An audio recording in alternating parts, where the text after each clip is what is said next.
You're in Switzerland, back in Switzerland again, back at the Greenfield Festival. Last time, not with Slipknot, with another band, but now you're here again. Yeah.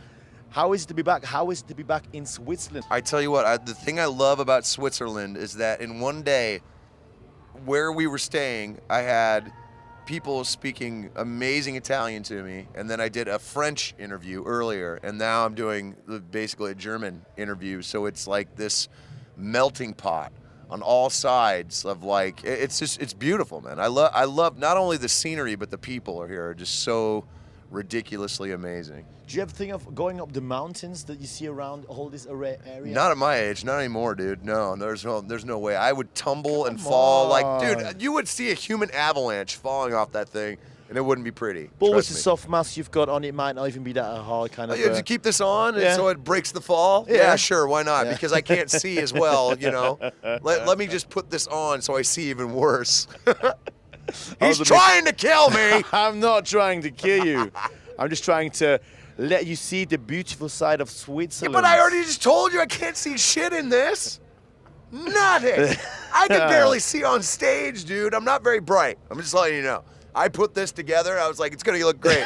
And I can't see a goddamn thing. And it's awesome. Did ever anything happen on stage which happened because you had the mask on? Basically. Like fall over or like walk into the drums? You know, a long time ago, yes. I walked from the speakers that were in front of the stage onto the stage, and the speakers were a little taller than the stage were, right?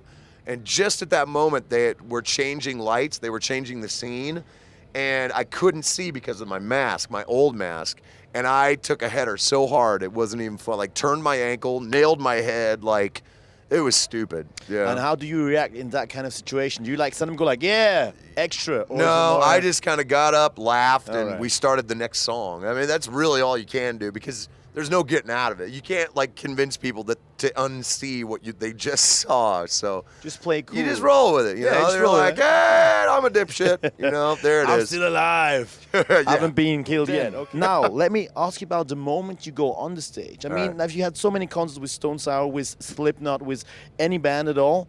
And is it still the same feeling, you know, like to walk on the stage and see the people in front?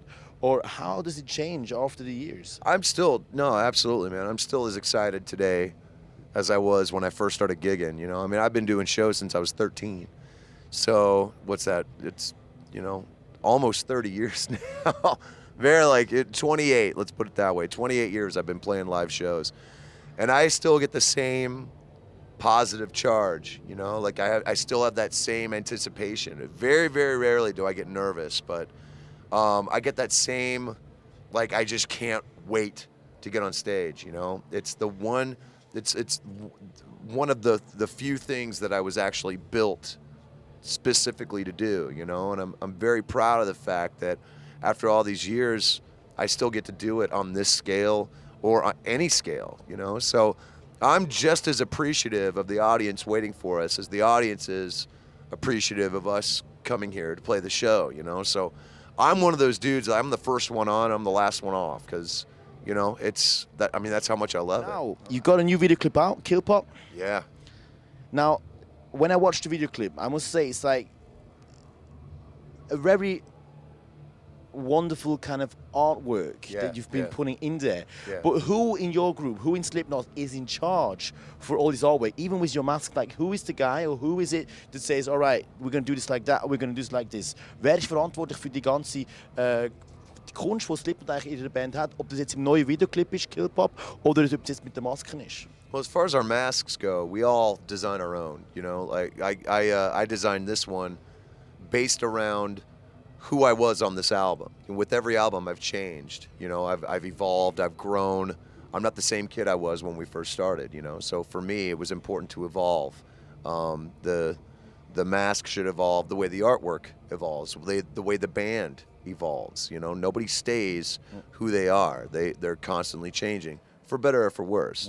When it comes to the artwork and the video, that's where Clown is so amazing at it. He directed this. He's directed pretty much all of our videos for the last, I'd say, 10 years, you know, and he's just fantastic at what he does. He and I came up with the concept, but then he just ran with it. You know, he's the one who he saw the yin and yang, and he directed the twins in the video, and he was able to put together this beautiful video for Kill Pop, and I'm really proud of it. I'm proud of him for putting it together. Now, you said something very interesting. You said, for better or for worse, you are the person in your mask who you are with your new album. Yeah. The new album out in 2014 called The Great Chapter, which was, in your opinion, what kind of chapter, if you could put it into a few words? I mean, this album, you know, we've been saying since, you know, for a while, before we even started recording the album, this album would be about Paul and losing Paul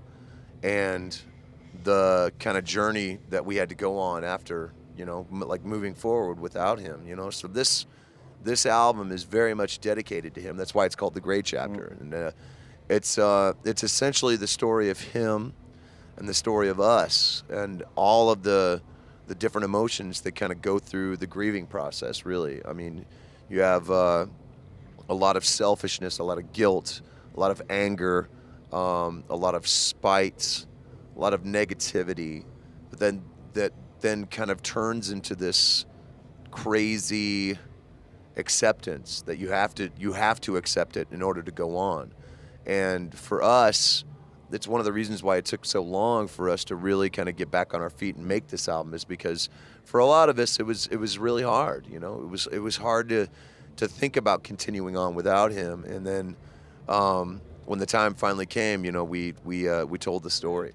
But now, you said the acceptance is here. Also jetzt mittlerweile akzeptiert sie, dass eine Person aus dem Leben eigentlich gegangen ist, but Paul in some kind of way still is here, I guess. Oh yeah, like when absolutely. you go on stage. Yeah, his spirit's always going to be with us, you know.